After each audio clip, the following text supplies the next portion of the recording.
The quantum communicator crackled to life in the depths of space, its message cutting through the cosmic silence like a blade through silk. Admiral Zara Chen floated in zero gravity aboard the UES Defiant, humanity's most advanced warship, when the transmission arrived.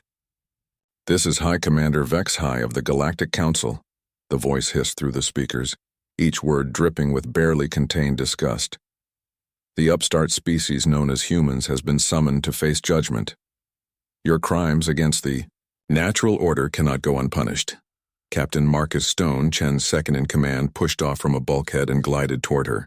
His weathered face showed no fear, only the cold determination that had kept him alive through 12 battles across 3 star systems. "Admiral," he said quietly, "our sensors are picking up massive energy signatures, 17 ships, all Council design. They're forming a blockade around our position." Chen's dark eyes hardened as she studied the tactical display. The Council's finest warships surrounded them like wolves circling wounded prey. Each vessel dwarfed the Defiant, their hulls gleaming with energy shields that could vaporize asteroids. "How long until they're in firing position?" she asked. 6 minutes, replied Lieutenant Sarah Kim from the navigation console. Her voice trembled slightly, but her hands remained steady on the controls. "Admiral, their lead ship? It's the Nemesis. That's Admiral Korthak's flagship." A chill ran through the bridge crew. Korthak, the destroyer, the Galactic Council's most feared military commander. He had conquered 17 worlds and had never lost a single battle.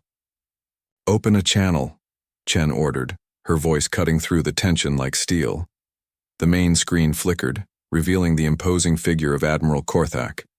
His reptilian features were marked by ritual scars, and his 4 arms gestured menacingly.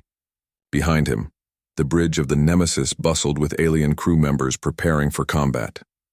"Admiral Chen," Korthak's voice rumbled like distant thunder, "you and your pathetic species stand accused of violating the galactic non-interference directive. You have uplifted primitive worlds, shared forbidden technologies, and worst of all, you have shown them hope." Chen stood straighter, meeting the alien admiral's gaze without flinching. "Hope isn't a crime, Korthak. Neither is helping those who can't help themselves." A harsh laugh echoed from the screen. "Your arrogance is astounding, human. Do you truly believe your single ship can stand against the Council's finest fleet?" "We're about to find out," Chen replied calmly. Korthak's eyes narrowed. "You have one chance. Surrender now, and your crew will be granted quick deaths. Refuse, and I will ensure your species remembers this day as the beginning of their extinction." The transmission cut off, leaving the bridge in tense silence. Around them, 17 of the most powerful warships in the galaxy moved into attack. "Formation. All hands to battle stations," Chen announced over the ship's intercom. "This is not a drill. We are outnumbered, outgunned, and according to every tactical manual ever written, we should surrender now." She paused, looking around at her crew. "But we're human, and humans don't surrender." A cheer went up from the bridge crew, but it was quickly silenced by the proximity alarms. The enemy fleet had begun their approach. "Admiral," Stone reported, "all weapons are armed and ready. Engineering reports the new experimental drive is online." Chen nodded grimly. The experimental drive was humanity's greatest secret, a breakthrough in physics that the Council didn't even know existed. If they were going to survive this, it would be their only advantage. "Signal the fleet to," Chen began, but was interrupted by another voice. "Admiral, this is Dr. Elena Vasquez in the research lab," came the urgent transmission. "The quantum resonance field is showing unprecedented readings. I think we might have a chance." Chen's eyebrows rose. Dr. Vasquez was the ship's chief scientist, and if she thought they had a chance, there might be more to this battle than anyone realized. "Explain, Doctor." "The Council ships are using standard energy shields, but our new gravitational pulse weapons operate on an entirely different principle.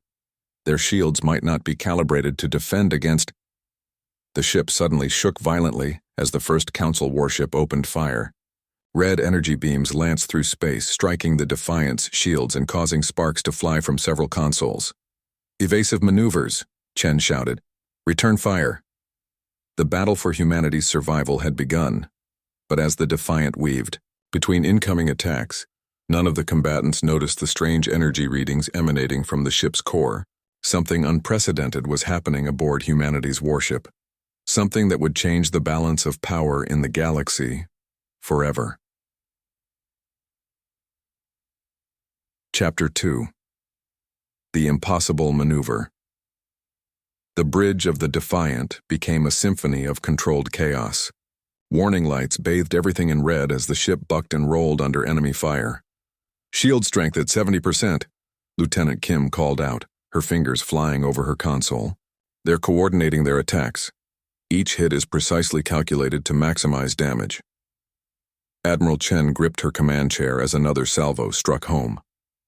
Through the viewport, she could see the Council fleet moving with the precision of a well-oiled machine. 17 ships, each one a masterpiece of alien engineering, closing in for the kill.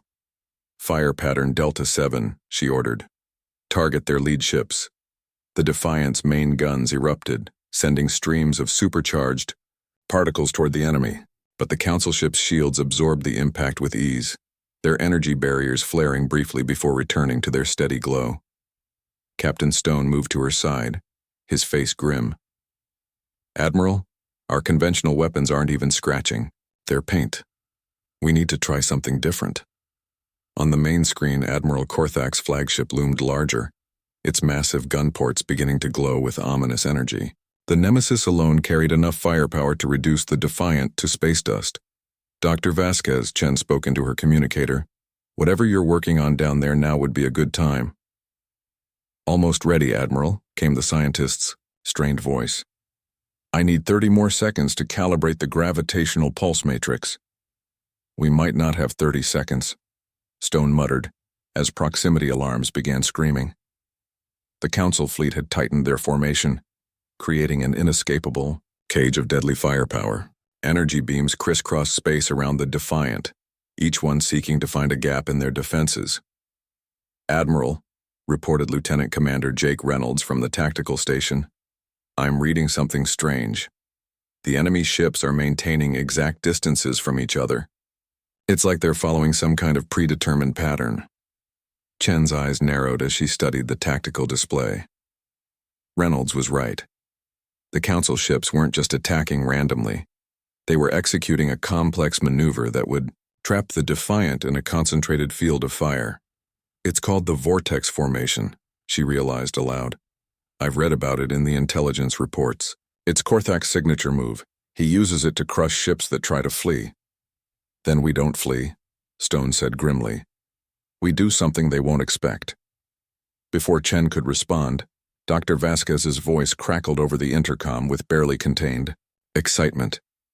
"Admiral, the gravitational pulse weapon is online, but I've discovered something incredible. The quantum resonance field around our ship.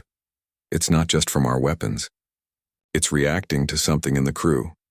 "What do you mean?" Chen demanded, even as she watched the enemy formation tighten like a noose. "The human neural patterns are creating sympathetic resonances with the ship's quantum core. It's like our consciousness is interfacing directly with the vessel's systems. I've never seen anything like it." The implications hit Chen like a physical blow. If human consciousness could interface with their technology in ways the Council had never imagined, then perhaps they had been underestimating humanity's potential all along. "Can you weaponize it?" she asked. I think so. But I'll need the entire crew to focus their thoughts on a single outcome. It sounds impossible, but the quantum mathematics support the theory." Another massive impact rocked the ship, and the lights flickered ominously. Shield strength dropped to 40%. "All hands," Chen announced over the ship's intercom. "This is your Admiral. I need every person on this ship to focus on one thought: survival. Not just our survival, but the survival of every human being in the galaxy. Picture our victory. Believe in it with everything you have." To an outside observer, it might have seemed like desperation, but something extraordinary began to happen. Throughout the ship, 237 human beings focused their minds on a single, impossible goal. In the engine room, Chief O Engineer Rodriguez felt a strange tingling in his hands as he worked on the power distribution systems. The ship's engines began to respond to his thoughts, operating with efficiency that defied the laws of physics. In the weapons bay, gunners, Mate Patricia Walsh found herself somehow knowing exactly where to aim without looking at her targeting computer. Her shots began to find tiny gaps in the enemy shields that shouldn't have existed. And on the bridge, Admiral Chen felt a connection to her ship unlike anything she had ever experienced. The Defiant wasn't just responding to her commands anymore. It was anticipating them. "Impossible," whispered Lieutenant Kim, staring at her navigation display. "Admiral, our reactio time has increased by 300%. It's like the ship is reading our minds." Through the viewport, the Council fleet continued their deadly approach. But now, the Defiant began to move with a grace that defied its massive size. It slipped between energy beams that should have been impossible to avoid, rolled away from attacks with microsecond precision. Admiral Korthak's voice boomed over the communication channel, confusion evident in his tone. "What sorcery is this? No ship moves like that." Chen smiled grimly. "Captain Stone, prepare for something the Galactic Council has never seen before." "What's that, Admiral?" "A human miracle." The Defiant suddenly accelerated directly toward the center of the enemy formation, its hull glowing with an energy that had never been seen in the galaxy before. As it moved, reality itself seemed to bend around the ship, creating distortions that made targeting nearly impossible. The Council fleet opened fire with everything they had, but their weapons passed harmlessly through space where the human ship had been moments before. The Defiant was no longer just moving through space. It was dancing with it, and at the heart of this impossible feat was something the Galactic Council had never encountered before: the unified will of humanity, channeled through technology they didn't understand, creating possibilities that their greatest scientists had declared impossible. The real battle was just beginning. Chapter 3. The reckoning. Admiral Korthak's forearms trembled with rage as he watched the impossible scene unfolding before him. The human ship danced through his fleet's coordinated fire like a leaf in a hurricane, untouchable and defiant. "Increase firepower to maximum," he roared at his crew. "I want that ship reduced to atoms." But even as the Nemesis and its sister ships poured devastating energy into space, the Defiant continued its otherworldly ballet. The human vessel seemed to phase in and out of normal space-time, appearing in locations that violated every law of physics the Council understood. Aboard the Defiant, Dr. Vasquez stared at her instruments in wonder and terror. "Admiral, the quantum resonance readings are off the charts. We're somehow existing in multiple dimensional states simultaneously. The crew's consciousness is literally rewriting reality around us." Admiral Chen felt the truth of those words in her bones. Every human on the ship was connected now, their minds linked through the quantum field in ways that transcended normal understanding. She could sense their thoughts, their fears, their unwavering determination to protect their species. "Gravitational pulse weapons," she ordered, her voice echoing with strange harmonics as the quantum field amplified her words. The Defiant's main guns erupted, but instead of conventional energy beams, they released waves of distorted space-time itself. The attack struck the nearest Council ship like invisible hammers, crushing its shields and hull simultaneously. The alien vessel simply ceased, not destroyed, not vaporized. It was as if it had never existed at all. Aboard the Nemesis, Korthak's bridge crew stared in shocked silence at the empty space where one of their most powerful warships had been moments before. "Impossible," whispered his tactical officer, a spider-like creature whose multiple eyes quivered with fear. "Nothing can simply delete matter from existence." But Korthak was beginning to understand something that chilled him to his core. This wasn't just superior technology. The humans were doing something that the Galactic Council had spent millennia trying to achieve. They were transcending the physical limitations of their universe through pure force of will. "Sir," another officer reported, "we're receiving emergency communications from the other ships. They're reporting system failures across their fleets, but not mechanical failures. It's as if their computers are forgetting how to function." The Truth was even more disturbing. The quantum field surrounding the Defiant was expanding, and wherever it touched the Council ships, it began to impose human understanding of physics over alien science. Systems designed by species with completely different evolutionary backgrounds found themselves operating according to human intuition rather than their original programming. Captain Stone watched the tactical display with amazement as another Council ship simply powered down, its crew apparently unable to comprehend their own technology anymore. "Admiral," he said quietly, "we're not just winning this battle. We're changing the fundamental rules of how it can be fought." Chen nodded, but her expression was troubled. "Dr. Vasquez, what are the long-term implications of what we're doing? Are we permanently altering space-time in this region?" The scientist's voice was hushed with awe and concern. "I honestly don't know, Admiral. We're in completely uncharted territory. The quantum field could dissipate when we stop focusing, or it could become a permanent feature of local space-time. We might have just created the galaxy's first human pocket dimension." Before Chen could respond, Admiral Korthak's voice echoed. Across all frequencies, his tone shifted from arrogance to something approaching respect. "Admiral Chen," he said slowly, "I withdraw my fleet. This battle is over." "Just like that?" Stone asked suspiciously. On the main screen, Korthak's reptilian features showed an expression that might have been awe. "You don't understand what you've accomplished here, do you? Your species has just demonstrated abilities that the Galactic Council believed were purely theoretical. You've manipulated reality itself through collective consciousness." Chen kept her voice steady despite the magnitude of what they had done. "We defended ourselves, nothing more." "Nothing more?" Korthak's laugh was bitter. "You've just proven that humanity operates by different rules than the rest of the galaxy, rules that we don't understand and can't counter." He paused, and when he spoke again, his tone carried the weight of epics. "The Galactic Council was founded on the principle that advanced species must guide and control younger ones for the greater good. But what happens when the younger species proves to be more advanced than we ever imagined?"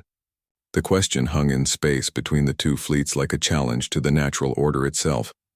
Dr. Vasquez's voice cut through the tension. "Admiral, I'm reading something strange from the Council ships. Their quantum signatures are changing. It's as if our field is teaching their technology new possibilities." Chen realized with growing alarm what this meant.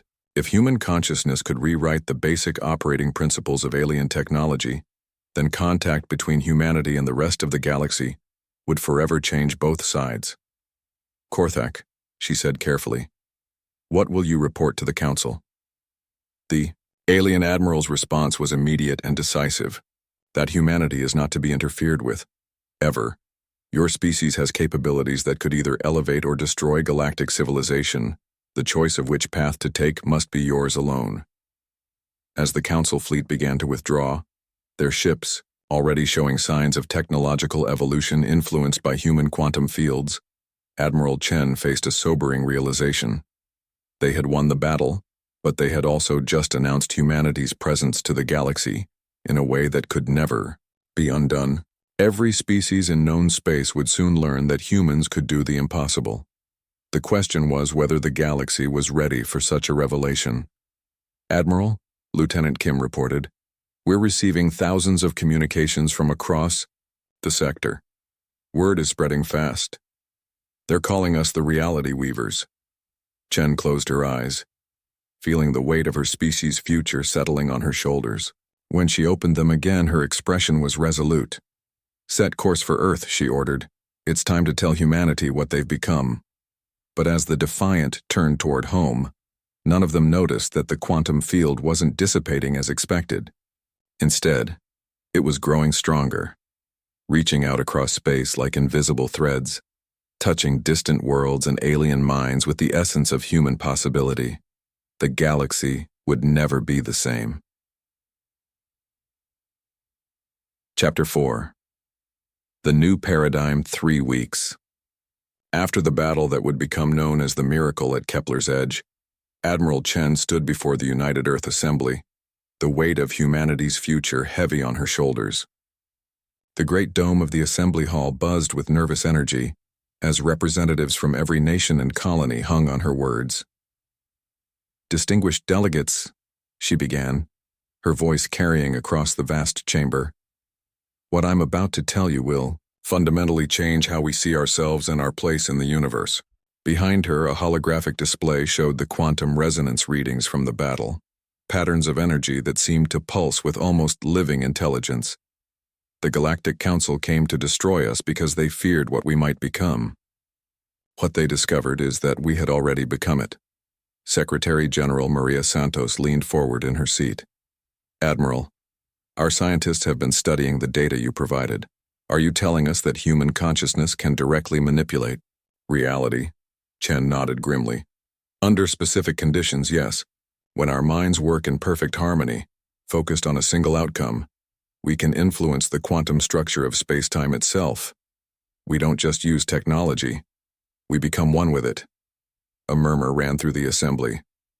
Dr. Vasquez, seated in the expert witness section, raised her hand for permission to speak. "If I may, Admiral," she said, standing. "The implications go far beyond what we experience. In battle. Our preliminary tests suggest that human settlements throughout the galaxy are beginning to show similar effects. Wherever humans live and work together with focused purpose, reality becomes more malleable." "Malleable how?" asked Dr. James Wright, Earth's chief science advisor. "Crops growing in impossible soil, medical treatments working beyond statistical probability, engineering projects succeeding despite fundamental flaws in the design. It's subtle, but it's happening. Everywhere humans have established communities." Captain Stone, also present at the hearing, stood to address the assembly. "With respect, delegates, while we're discussing the scientific implications, we need to address the immediate tactical situation. The Council has withdrawn, but they haven't disappeared, and they're not the only power in the galaxy." He activated another holographic display showing star charts with numerous flashing indicators. Intelligence reports suggest that at least 12 major galactic powers are now aware of what happened at Kepler's Edge. Some are planning diplomatic contact. Others, he paused meaningfully. Others see us as a threat to be eliminated before we grow stronger. Admiral Chen took control of the presentation. "Which brings us to the real reason for this assembly. We can't go back to being an isolated species.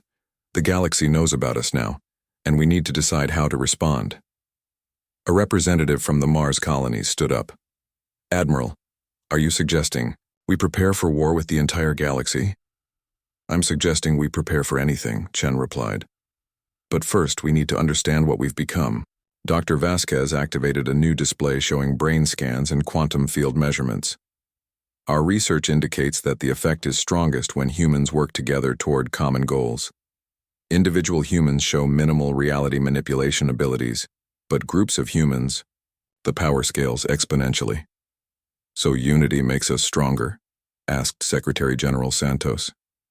"Unity makes us godlike," Vasquez said quietly, and the chamber fell silent. Chen stepped forward. "Which is why we need to make a choice as a species. Do we embrace this ability and risk becoming something the galaxy cannot tolerate? Or do we suppress it and remain vulnerable to those who would destroy us?" Before anyone could answer, alarms began sounding throughout the assembly hall. Emergency broadcasts activated on every screen, showing urgent messages from Deep Space monitoring stations. "This is Deep Space Monitor 7, came a panicked voice. "We have multiple large-scale quantum distortions approaching the solar system. Dozens of unidentified vessels all using technologies we've never seen before." Admiral Chen's blood ran cold. "How long until they reach Earth?" 18 hours, Admiral." "And, Admiral, the quantum signatures match no known Galactic Council designs. These are something else entirely." Chen turned to face the assembly, her expression grim but determined. "Delegates, it appears our choice has been made for us. We're about to discover whether humanity's new abilities are enough to protect us from powers we don't even understand yet." Secretary General Santos stood, her voice carrying the authority of her office. "Admiral Chen, you are hereby granted full emergency powers to coordinate Earth's defense. Do whatever is necessary to protect our species. As the assembly erupted into urgent discussions and emergency planning sessions, Chen pulled Stone and Vasquez aside. Doctor, how quickly can we replicate the quantum field effect with other ships?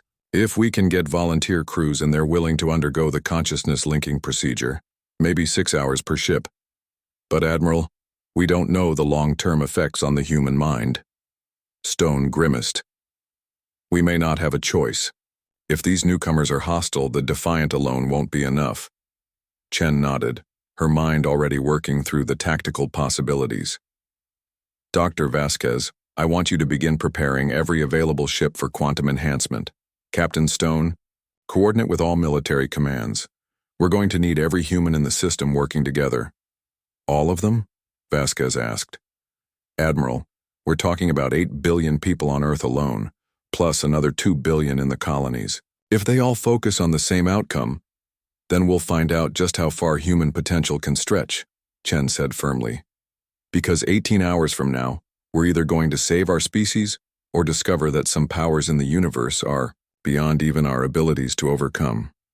As the three officers prepared to coordinate the largest collective human effort in history, none of them noticed the subtle changes already beginning throughout the solar system. Plants grew straighter, machines ran more efficiently, and children around the world began having the same dream of golden ships sailing through seas of stars. Humanity was awakening to its true nature, just in time to face its greatest test. The Ain beings approaching Earth had been watching the events at Kepler's edge with great interest.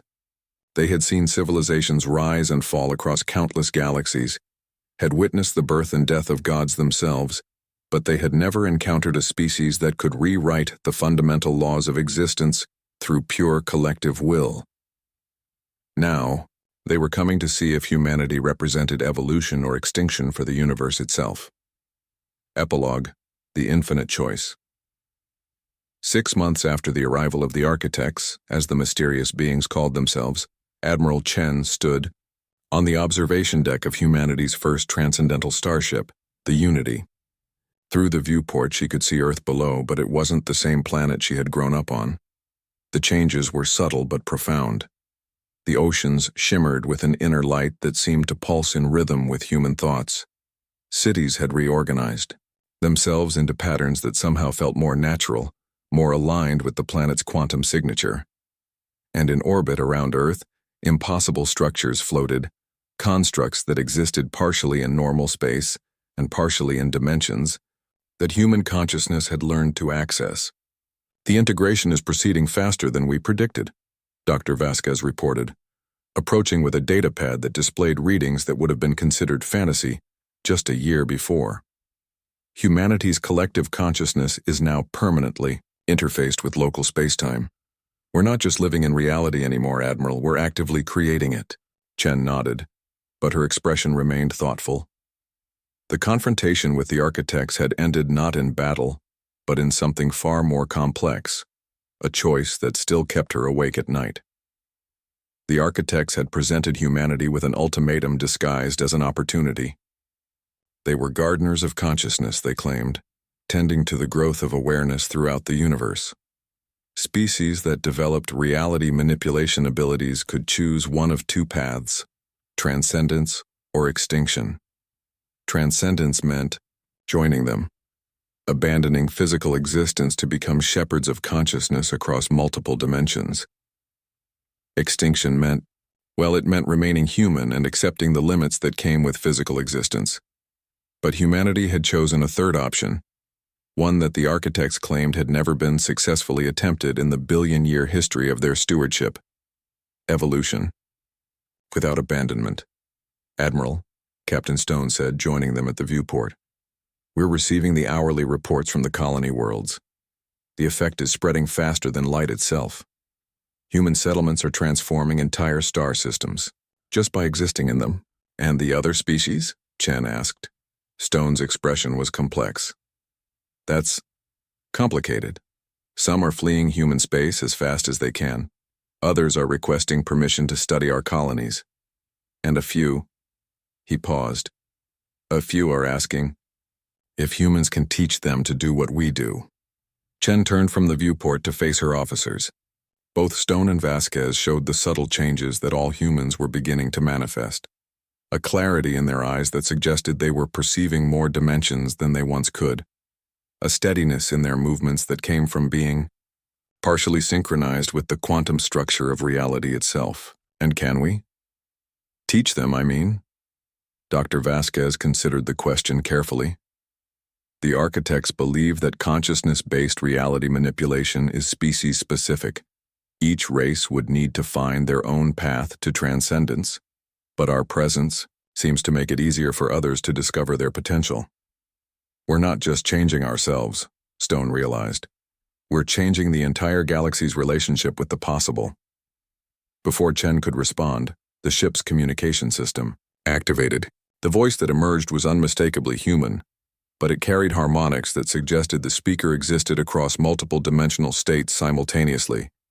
Admiral Chen, this is Dr. Sarah Kim, speaking from the Kepler Research Station. Chen's eyes widened.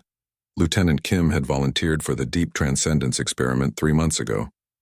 I wanted to report that we've made contact with consciousness networks from 17 different galaxies. The implications are extraordinary. Go ahead, Dr. Kim. Admiral, we're not alone in developing these abilities.